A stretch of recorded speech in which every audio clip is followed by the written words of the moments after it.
Have you ever noticed how some businesses just print money while others can't stay busy for more than a week at a time? And here's the crazy part. Most of the time, it's not the product, it's not the people, it's the pipeline, it's the visibility, the conversions, it's the follow up. Well, today's guest has mastered all three. Let me ask you a question. What if you could take a small home service company, say HVAC, plumbing, duct cleaning, and make it so booked, so busy, so dialed in, so profitable that it becomes a seven-figure asset someone would gladly pay 5 to 10 times earnings for? Well, that's exactly what Phil Risher does. You see, Phil is the founder of Phlash Consulting. He went from paying off $30,000 in student loans and stacking and saving up $60,000 by the time he was 25 years old to leaving Enterprise Rent-A-Car, helping a local duct cleaning company triple their profit, and building a digital marketing firm that now drives millions in revenue for clients all across North America. Well, he's been featured in Forbes, CNBC, Business Insider, Yahoo Finance, and he is here on the show today to break down the exact systems behind scaling, selling, and staying fully booked all the time.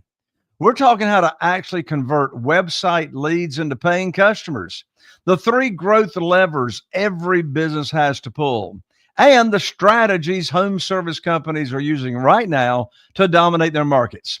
So buckle up, because if you want to understand how real businesses scale, operate, and exist and exit at massive multiples, Phil is the guy to listen to here on this show.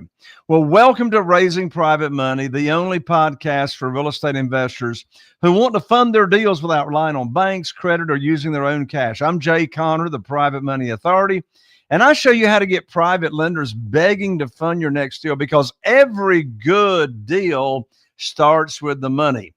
You're going to meet Phil, my special guest, right after this. If you're a real estate investor and are wondering how to raise and leverage private money to make more profit on every deal, then you're in the right place. On Raising Private Money, we'll speak with new and seasoned investors to dissect their deals and extract the best tips and strategies to help you get the money, because the money comes first. Now here's your host, Jay Conner. Phil, welcome to the show. Yeah, Jay, thanks so much for having me. I'm really excited to talk. Yes, I'm excited to have you on. Well, you have helped and consulted with many, many businesses, one of which is an example. You've helped a duct cleaning company triple its profits before you even launched your consulting company, Phlash. So my question is, what were the exact levers you pulled that made that kind of jump happen so fast for the duct cleaning company? Yeah, I had to figure that out myself. And what ended up happening was I worked there for a year, and they went from $3 million to $4 million in revenue, $300,000 in profit to $900,000 in profit. And he was getting pursued by private equity companies to purchase the company. And we went to lunch, me, the owner, and then a search fund guy who was trying to buy the company. And we went to lunch, and he asked me three main questions. And these are the three things that we did. First, he asked me, how do you get new customers coming in the door? Second, how do you convert the leads into actual customers? And then third, how do you retarget your past prospects and customers to bring them back into the funnel? So those are the three things that we did for that business. And after that, we had another company, 3 million to 8 million, and then sold to private equity. And now that's what we do for home service businesses all across the country. Wow, amazing. So the exact levers that you pulled and you helped increase, again, was the leads, The conversion, lead conversion. and then retargeting. So taking their past prospects and customers and getting the most juice out of the squeeze. You can't get lifetime value without a lifetime relationship. So how do you continue getting that lifetime value? That's the third part. So what's some advice that you can give on how do you establish that relationship and create and transform that relationship into a lifetime relationship? Yeah, for sure. So out of those three levers, the retargeting one is very important. And when we work with private equity companies and we work with normal mom and pop owners. The number one value in a business is the number of customers you have in your database. And if you have memberships, great. But the customers in your database, because they already know, like, and trust you. So what we recommend is two things. One, you need to be sending out an email newsletter every single month. And we have this playbook. It's called a two-step revenue email playbook. So you send out an email newsletter based off of a content calendar. So if you're an HVAC, for example, in the spring, you would say, now is the time to get your spring tune-up. Then after that first email goes out, anyone that opened that email, you want to send them a second email that says, we're going to be in your area. This is the two-step revenue system. You don't just send out one email and then see what comes in. You send them a second email that says, hey, we're going to be in your area, and do you want us to come by and do this? The second way to get retargeting coming in is through text message marketing. Text message marketing gets 95% open rates, which is why you want to text your customers different offers throughout the year. Obviously, don't be annoying, but like once or twice a year with some type of an offer to bring people back in. We had an HVAC contractor. They were $1.5 million business. In the first year, we sent out 12 emails, one every single month. And they generated $257,000 in additional revenue just by sending out those emails. This is one of the honey holes for most businesses that everyone misses out on. Wow. Do you help your clients actually create or write those emails? Yeah. So we're actually a done for you model. So we get bolted onto businesses. So what we found is that specifically between $1 million and $10 million home service business, they can't fully hire a chief marketing officer. They can't hire a copywriter. They can usually hire like a marketing person for like $50,000, $60,000, but they don't really know what they're doing. So what we do is we have 18 people on the team, 3 consultants, and then a back end pod team. We get bolted into their business and we execute all these things as experts inside of their business. So ours is completely done for you, and it's a win-win for everyone. Wow, that's amazing. So you focus on consulting with home service businesses, HVAC, plumbing, electrical. What would you say are some of the biggest marketing mistakes that you see that keep these businesses from staying fully booked and really maximizing revenue? Yeah, there's 2 big ones. The first one is that they're spending money on ads, but they don't know the return on ad spend. So they're just praying to the Google gods that they send them leads and just giving money to them, and they don't know if it's actually turning into revenue. So at my home service business, when I was working there, we were spending about $10,000 a month on ads, Yelp, Google search ads, Google local service ads, Angie, and we didn't know if that $10,000 was turning into $100,000 or $0. And most home service businesses just fly blind and just go off gut feeling. They don't have all the data dialed all the way through. And unfortunately, most marketing companies don't go into their CRM and pull out the data. So everyone just kind of flying blind with numbers, but they don't have the full scope. So the first thing is, a big mistake is you're spending money on ads, but you don't know if it's actually working. The second thing is not focusing on that conversion funnel, which is the second pillar that I mentioned. At my home service business, we would get a lot of leads coming in, 800 some leads every single month, but we weren't tracking our booking rate. So we didn't know that we got 800 leads and we booked 60 jobs or whatever it was, or 600 jobs. And we didn't know if we sent out this many estimates, how many we actually closed. So what we usually recommend doing is setting up a lead nurture sequence and an estimate nurture sequence to nurture your leads to help convert more jobs. One company we set up a lead nurture sequence for, a lead comes in and then they have texts and emails that goes out to get people to book. They went from a 41% booking rate to a 62% booking rate just by setting up a lead nurture sequence. So those are the big 2 mistakes that we see a lot of times. That makes sense. Well, most business owners, I believe, think they have a lead problem. But Yeah. really, what I've observed, I think you will agree based on what you've said so far, they really have a follow-up problem or don't actually even have a follow-up strategy or process in place. So, what are some more of the ways or the right ways to convert website leads into paying customers? You talked about retargeting, the Yeah. emailing, the texting. What are some other ways to convert those website leads? Yeah, I'll give you the secret sauce. So first, most companies don't have a lead problem. They have a lead management problem. They get leads that come in and they're one and done companies. one night stands, basically. They get one call, one shot at it, and then it's gone forever. So here's how we help businesses. And if you're listening to this is what you should do. When someone goes to your website and fills out a form to work with you, you need to text them and email them right away. Because when you call them at 10 a.m. on Monday morning and they don't answer, the lead's poof, gone forever, and you just paid money for this. When you text them and email them right away, you can ask for a picture. So you text them and say, hey, we'd love to start working on your gutter cleaning or your duct cleaning or get you scheduled for an HVAC repair. Can you send over a picture to let us know what's going on? This instantly moves the ball forward for people, and it moves you closer to working with them. So that's the first thing, is get the text and the email set up right away. Then this was a big issue that I faced is my company did duct cleaning, and a lot of times it was just price shopping. So how much does it cost to do this? Our customer service representatives would get one shot at articulating the price, and then the lead was gone forever. So if you experience this, what you should be doing is having a lead nurture sequence. So that way, when you talk to someone and they say, how much does it cost? And you say, hey, I'll be happy to give you the price. We also put together a complete pricing guide. I can email that over to you. What's the best email to send it to before I give you the price? Then you get their email information and you send them an email. And now you can set up an email nurture sequence to be following up with them. It sounds basic for people that do like online businesses, but in the home service space, it's pretty foreign because it's so like call something, schedule it, book it. It's not as much of a nurture sequence.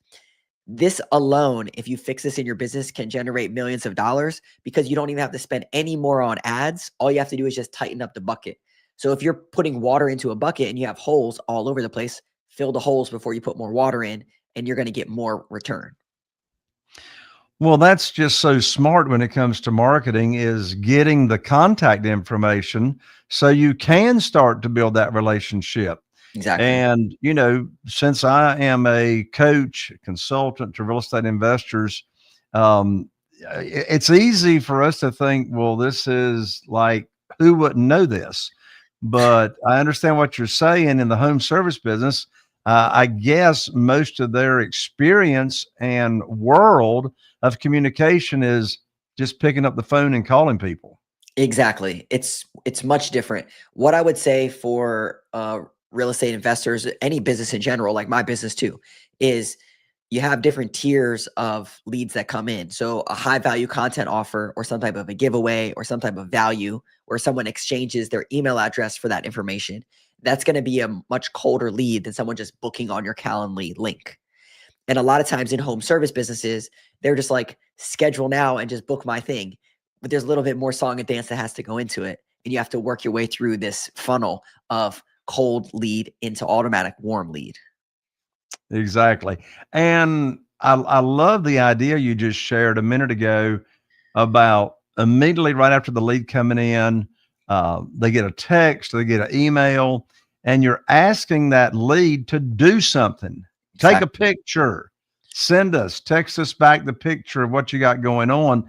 So now you actually have that lead taking action, getting engaged, and you're already training them to follow instructions and to do what you tell them to do, right? Exactly.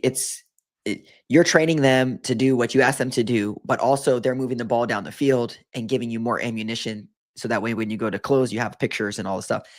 I think regardless if you're home service or not, if you do not have a system in place to get the ball moving forward without a manual process, then you're hindering your growth because you need to, it's not even AI, it's just automations inside of your process.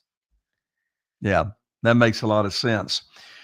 So you have helped companies, you've consulted with companies to actually get them to a point to where their company is sellable. Yep. I'm thinking a lot of home service providers maybe don't even think about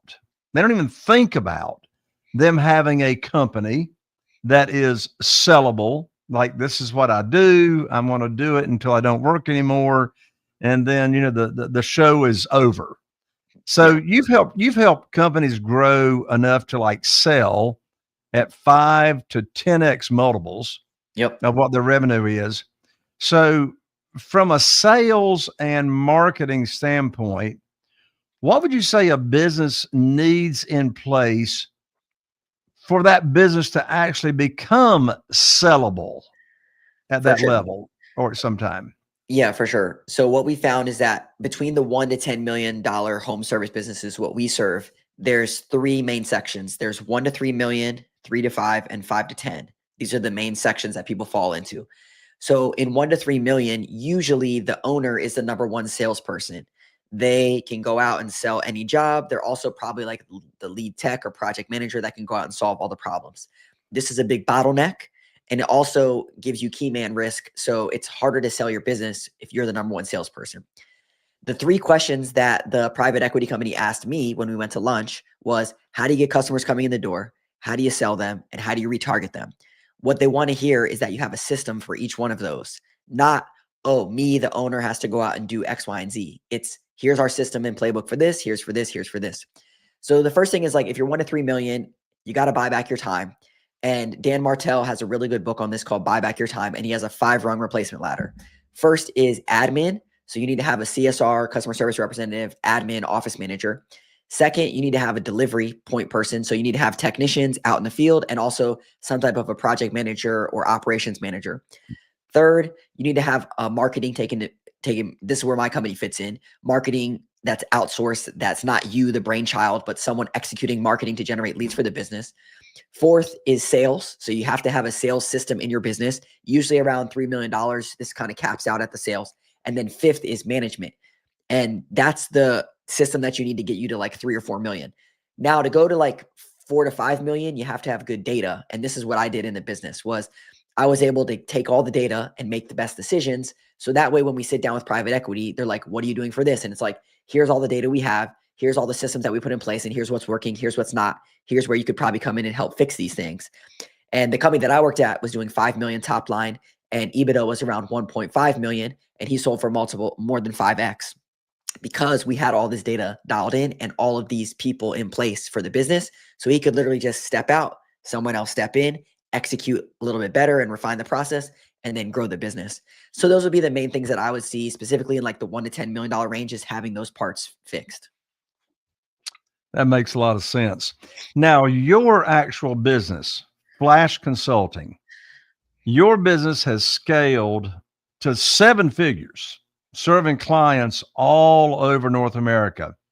So from your perspective, your experience, what systems and processes did you put in place that allowed you to make that kind of big leap without everything falling apart? Yeah, for sure. So there's a saying that up until $1 million, once you hit $1 million, the hustler has to die and the leader has to be born. And for me, when I hit $1 million, I was pretty much, the number one salesperson. I was the ops person. I was doing a lot of these roles in the business, but it was capping the potential for growth. And it's very risky or scary for a lot of people, because imagine you're doing $1 million and your profit is $200,000, 20%. Now you have to take that 20% profit and hire a bunch of people for $80,000, $100,000, $150,000, and the profit's gone, poof. And hopefully this helps you grow your business. That was the biggest thing for me, was getting over that hump. So that way I could build out a team. And once I built out the team, my business doubled. And once I doubled, now I have the revenue coming in. So if the person's not the right person, at least I have the position and the allocated funds to bring someone else in that would be the right fit. For me, that was a big game changer. I would say the other thing would be those 3 levers in my business, which is, how do I get leads coming in? For me, it's a lot about content. And then the second part, the conversion, is our sales process. So like, we have a weekly email newsletter that goes out that gets 50% open rates because it's just tons of value. And then inside of our conversion process, what does our sales system look like? So it's basically like those 3 things inside of your business.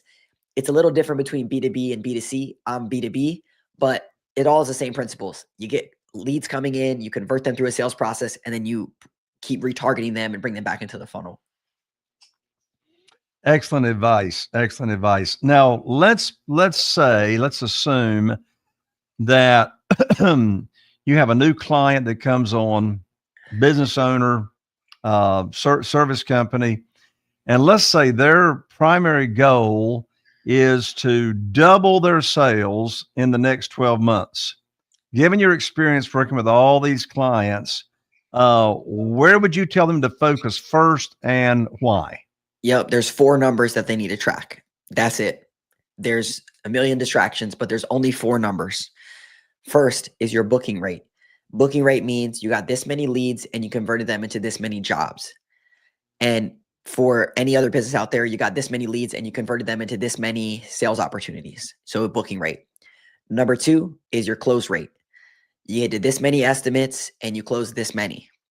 This many estimates, you close this many. Third, average ticket.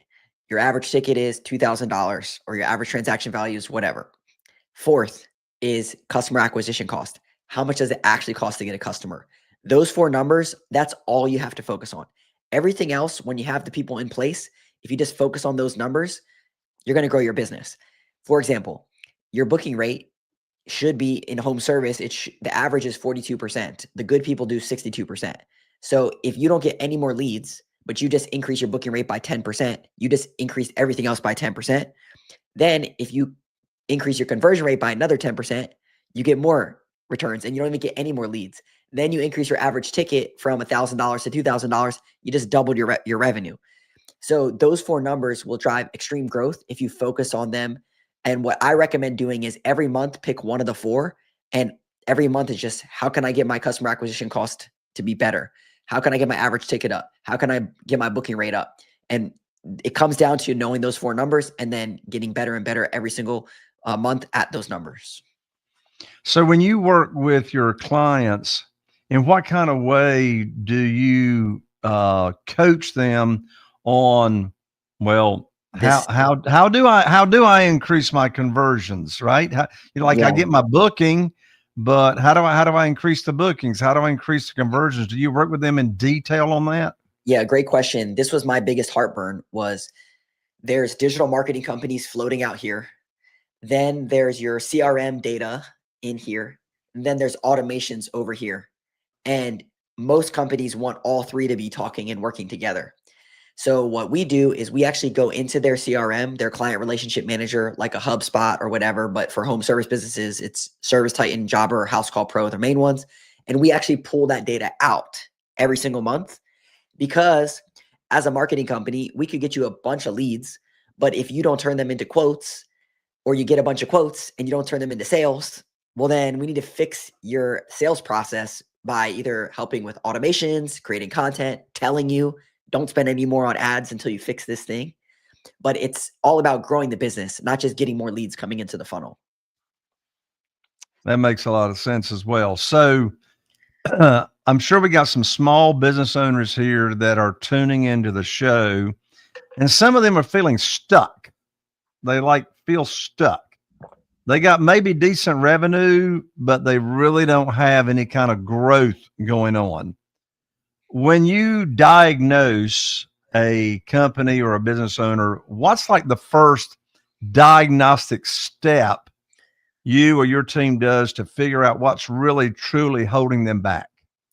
Yeah. So if someone's feeling stuck, usually they feel like they're stuck with leads. So I'm just going to speak directly to that one. Is like, how do I get more leads for my business? And there's a million things that we could talk about or ask them questions on, but let's just focus on leads, because probably that's what people want to hear. So what we recommend, and I'll speak to home service and just general businesses like my business as well. Home service, 80% of people are going to Google and searching HVAC repair near me. So if we know that 80% of people are going there, then we need to show up there in the 4 different areas. So that's what we do for home service businesses. Is first, are you in those 4 areas? And then how can we make sure that you're in those areas and grow your business? For general people listening to this, even if you're not a home service business owner, it's like, where do your target audience hang out? Are they on LinkedIn? Are they on YouTube? Are they on podcasts? Do they read books? I'm sure you're saying yes, yes, yes, yes. So naturally, you should do everything that you can to show up in those places effectively as much as possible, so that way they can see you. So what does this mean? Creating content, more, better, different content in that order. That is really good advice, Phil. So I tell you, Phil, you've got a really unique background. You paid off debt at a young age. That's like unheard of. Then you saved a lot of money, like very aggressively, by the time you were 25 years old. And then you jumped from enterprise rent-a-car into entrepreneurship. My question is, how did that mindset shape the way you scale companies today, if at all it did? Yeah, for sure. I think for me, a lot of it came with like, I'm a winner and my team's winners, and I kept stacking wins. So when we work with businesses, a lot of times they're frustrated with marketing companies because they're just doing one thing and they feel like they don't have a winning game plan. It's more of like it's just a win for the marketing company because they're spending money and they're getting leads. But it's not a win-win-win situation because they're not actually looking at your data. They're just driving leads for you. So for me, when I look at situations like how can we stack more wins and get wins, wins, wins? Um, that's the first part. The other part is more of a philosophical thing, is that personally, I'm very fortunate that I'm debt free. I can come and show up from an abundance mindset. I can show up to give and not need anything in return. Maybe something comes of it, but me and my team, we can show up and give as much as possible. And I think that that's a unique way of doing business. I don't need to take, I can just give. And it's just something that's a core at my principles. Like, how can I show up from an abundance mindset and just give? And if it makes sense to work together, great. If not, hopefully I gave you the recipe and sell the cookie.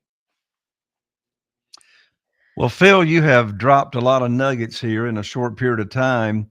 And I know we got business owners, service providers, actually any business owner that would be interested in reaching out to you. How can they get up with you?